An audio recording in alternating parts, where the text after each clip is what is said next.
Comedy Now, Uncensored, starring Andrew Evans.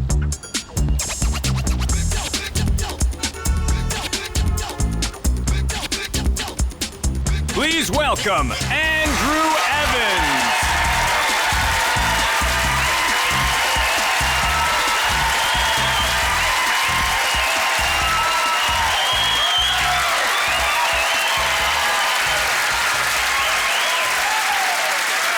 Thanks very much, everybody. I'm originally from Dartmouth, Nova Scotia, and I moved to Toronto about 10 years ago to chase a dream of doing stand-up comedy, and it's going well enough now that I have my own special on the Comedy Network.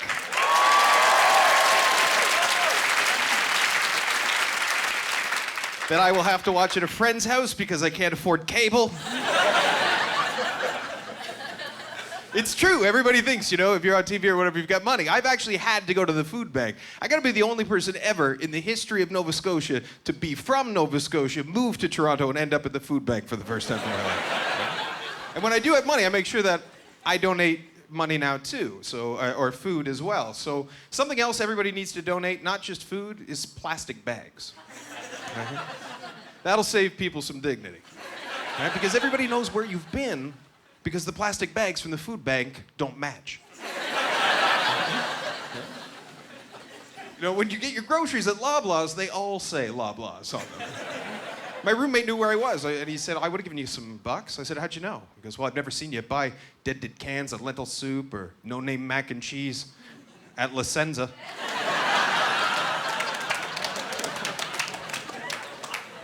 Get my bread at Radio Shack, too. Even when I have money, going back to some of those habits, like I'm at the grocery store and I rip the stems out of green peppers because you got to pay for those by the pound.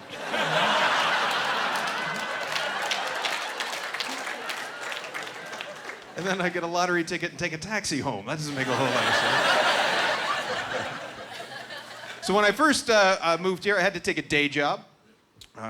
So what I did is I worked in a call center. And I didn't work on the phones in the call center. What I did is I hired the high school and university age kids to work in the call center. So my job for 4 years was to take a look at this great country's future one resume page at a time. And let me tell you something. It's not bright. Microsoft Word is teaching the youth in this country how to spell. Before I was promoted to store manger, I worked for 4 years as a costumer, service reprehensive. If you like my resume, feel free to contract me anytime at home, on my cell, or you could drop me a line at babyshaking-wife-beater at hotmail.com. Smoke weed and blow me, 69er at yahoo.ca.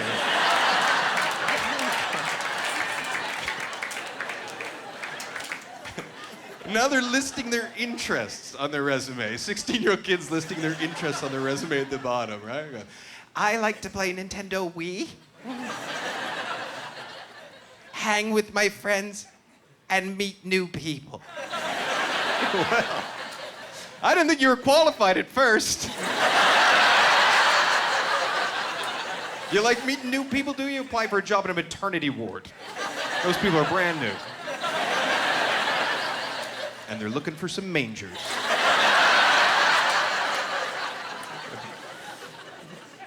I got a resume, I swear to God, too. It said, I got a volunteer job in my high school helping out the Liberian.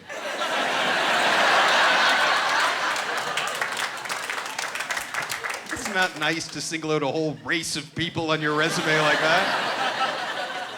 And unless you're smuggling diamonds out of Sierra Leone, I think you meant librarian. Got another one. It said, I used to work at a record company. Among my many duties were to scout for new talent in the areas of spoken word, instrumental, and raping.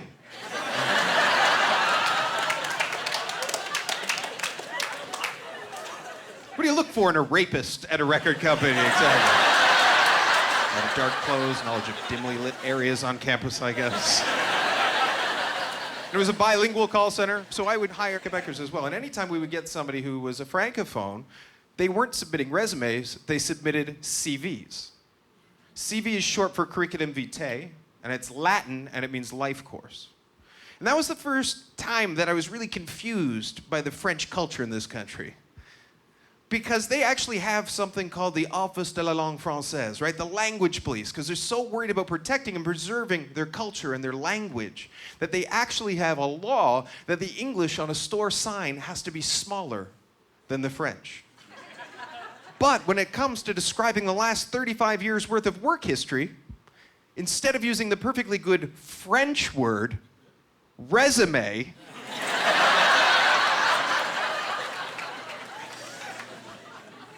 they're using the Latin. Are the Anglos using resume? They are. Fuck them. We'll use Latin, the original French. I actually did that joke at McMaster University, and a girl came up to me after a show, and she said, Andrew, I thought you were very funny, but I have to let you know something. I'm a French major here at McMaster, and there is no French word for resume. So don't go to McMaster, is what I...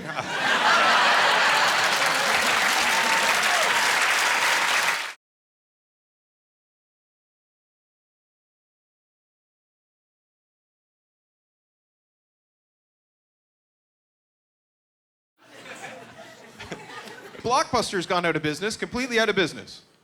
And that's amazing to me because I was in there 3 times last week alone getting ideas on what to download. So I was in there with a friend of mine, this movie freak nerd, keeps track of all the mistakes they make in movies, right? He like, Andrew, did you see Titanic? They actually had Pacific dolphins swimming in the Atlantic Ocean.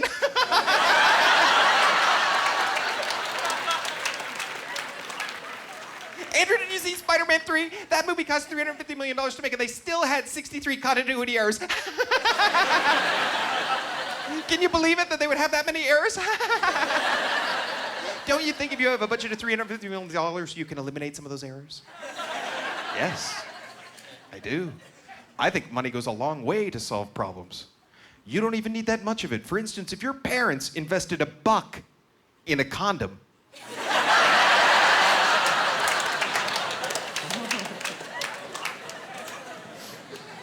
I wouldn't have to call you my best friend.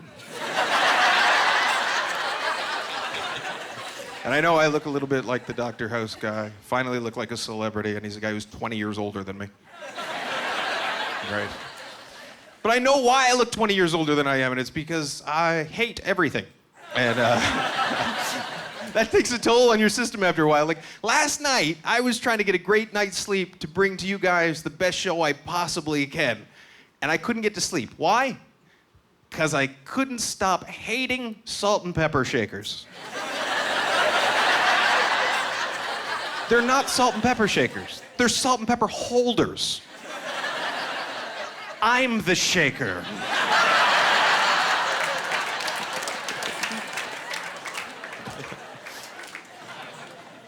My dad spent 35 years in the military, and I think that's why I have a bit of a chip on my shoulder. I have a bit of a problem with authority. I think that's why I got into comedy. And authority's everywhere. It's not just your parents, it's not just police and military. It's anybody who's ever told you what to do. And there's a great example in the Toronto subways. There's signs that actually say, please don't feed the pigeons or the other birds. Couldn't that sign just read, don't feed the birds? Pigeons jockeying for position, like people confused as to what a pigeon is. You know, so everybody wants to be more important than they are. And you know, I used to date a guidance counselor who used to say things to me like, what's your plan of action? I don't know, you mean my plan? Is there a plan of inaction I could be taking? What's with all the extra words, right? And the way the military does it is they turn everything into initials. It doesn't have to be, but it is. D&D, Department of National Defense. MRE, Meals Ready to Eat. MP, Military Police. Everything's in initials. And I realized how full of shit that system was when I was 12 years old and I heard my dad ordering from the Sears catalog on the phone. Where do you live, sir? PMQs? What's your rank? C1? Where do you work? HMCS Iroquois? What's your postal code? Bravo 2 Golf 2 Victor 7. These people are so full of shit, everything's in initials except initials.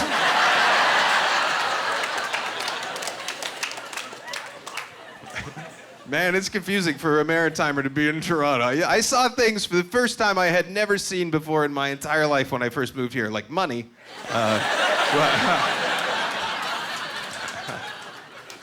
But there's so much money, it's making people stupid. I saw people driving around in a Hummer limousine vehicle thing. I'm like, what the hell is that for? Are you navigating landmine fields in ball gowns on the way to the Raptors game? Then I met this guy, he spent $5,000 so he could go hunt ducks.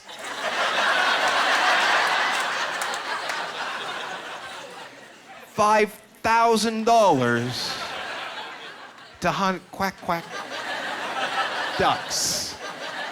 Camouflage clothing, duck blinds, decoy, ammunition, shotgun, a license, a little dog to go get the ducks after he shoots them out of the sky. Like, man, I am from Nova Scotia. We hunt ducks there too, but we just go to the park with a loaf of bread and a hammer.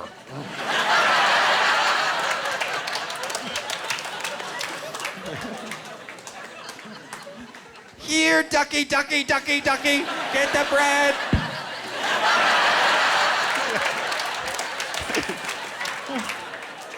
Are you shitting me? You're a 40-year-old man hiding from a duck? A duck will sit in your lap until you run out of bread, stupid, then it starts hunting you. All you need to outsmart a duck is a park bench.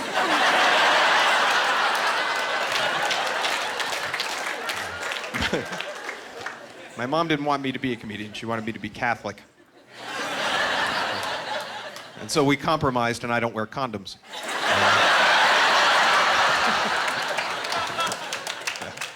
You have to wear condoms. I wear condoms, but I'm getting older, and so it's tougher. Like, I have to plan to wear a condom now.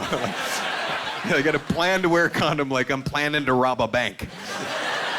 You know, because as soon as that hood goes down over the head, I got like 90 seconds to break in, find the vault, figure out the combination before shit goes down. You know?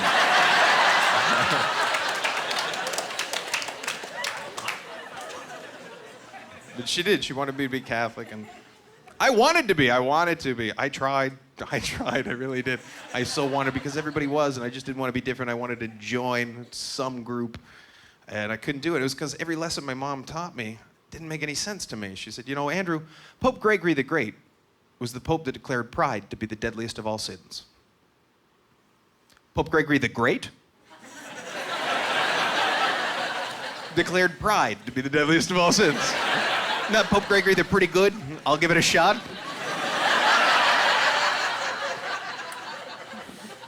And our current Pope, Benedict, actually said from the Vatican balcony to his 1 billion Catholic followers worldwide, to be a good Catholic, to find the way to God, is to shun positions of power, wealth, and prestige. The Pope said from the balcony of his palace in his own city to 1 billion followers. But Christians are becoming more progressive. I saw a biography on Jesus not long ago, and they were interviewing a theologian, and the theologian said, it's time we do away with this idea that Jesus had blonde hair and blue eyes. He was a Jew from the Middle East. And how many Jews from the Middle East do you ever see with blonde hair and blue eyes? Like, that's a good point. I've never seen a Jew from the Middle East with blonde hair and blue eyes. I've also never seen a Jew from the Middle East that could walk on water and raise the dead. If he can turn water into wine, probably turn it into peroxide and some colored contact lenses too. What do you think? Tried to open up a bank account recently. I was like, I got this gig. I'm gonna need a bank account. Don't do that. Keep your money in your mattress.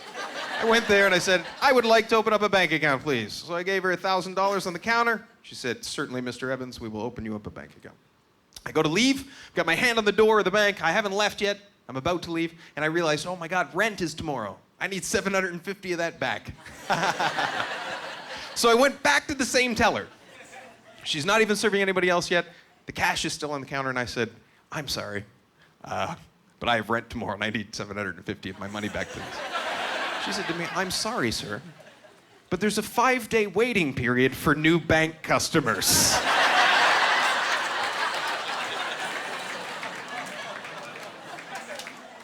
That's my money. It's still on the counter.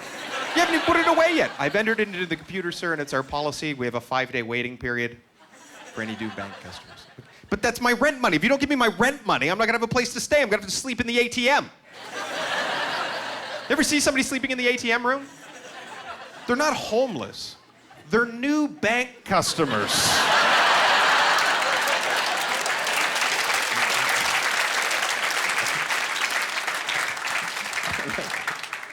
So I was so upset, this is a completely true story, that I said, I don't like the service here. I'm closing my account.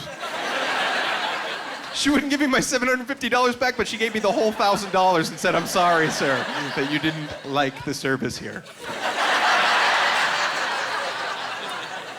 And so I put $750 in my pocket. I gave her $250 back and said, I'd like to open up a new account, please.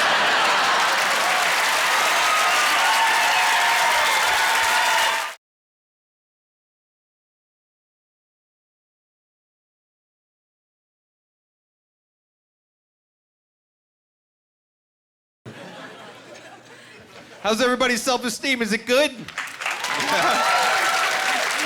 Oprah, remember in your spirit? We're so worried in this country and in the United States about building people's self-esteem that we're now doing it falsely. You know, like we're banning using red ink when marking papers in schools because it makes the children feel bad. We're taking rules out of Little League sports. Hit a foul ball, run to third, it doesn't matter anymore. Final score, 0-0, everybody's exactly the same. And then 15 years later, that guy looks for a job in a call center wondering where it went wrong. I'll tell you where it went wrong. You had shitty parents who told you you could be anything you want to if you just put your mind to it. You can't, you're fucking retarded, there's limitations. All building false esteem leads to is fat girls in belly shirts and tone-deaf idiots lined up around the block for American Idol auditions. You see one of these gorgeous blonde hair, 18-year-old, blue-eyed, big-titted girls can't sing a note, and Simon Cowell's the first person to tell her she can't sing. You can't sing. Yes, I can. I know I can sing. I'm gonna show you. I can sing. Everybody tells me I can sing. Everybody. Yeah, because everybody at karaoke's trying to fuck you. Actually, I came to the Canadian Idol auditions a few years ago, and I was watching people go through the lineup, and I saw a fat girl in hip huggers and a belly shirt putting lipstick on outside of a side view mirror of a car. And so she was in the hip huggers and a belly shirt, and to see herself, she had to bend over. And if you've never seen a big girl in hip huggers and a belly shirt bend over before, what that does is that forces the gut out like sausage through the casing. And so that fat gets stuck between the pants and the belt, and it starts coming out the holes. Like some kind of Play-Doh spaghetti fun factory mishap.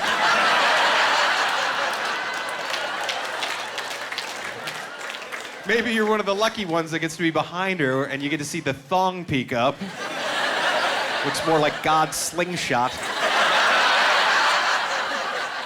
And all I can think watching this is, you know what, you wouldn't have to dye your hair 3 different shades of red and wear lipstick to distract everybody if you just wore a whole shirt. And I'm not suggesting anybody feel bad about their body either. I'm a skinny man, hairy shoulders, beer gut, my hair's falling out. I'll fuck with the lights on. Not ashamed of mine, don't be ashamed of yours. But I'm also not wearing a tank top to the Dairy Queen because I have respect for people with working eyeballs.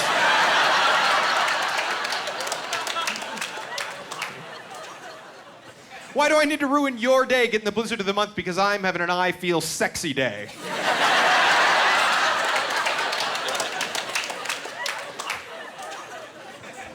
And to make sure my shirt's long enough, too, you know, because I'm a tall guy and people are always asking me to reach for things. The equivalent of a fat girl in hip huggers and a belly shirt bending over in the male side is this. Oh, I'll get that for you. The shredded wheat? The shredded wheat? Is that what it was that you wanted? The shredded wheat?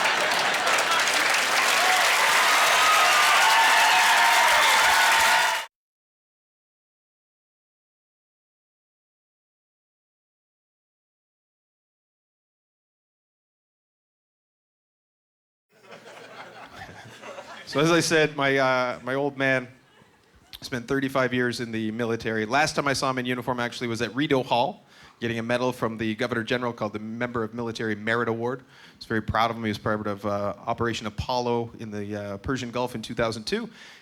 That was one of our contributions to the war on terror, and I don't care how you feel about it, if you're for it, if you're against it, if you're indifferent to it, but you need to support the men and women putting their lives on the line every single day for our way of life here.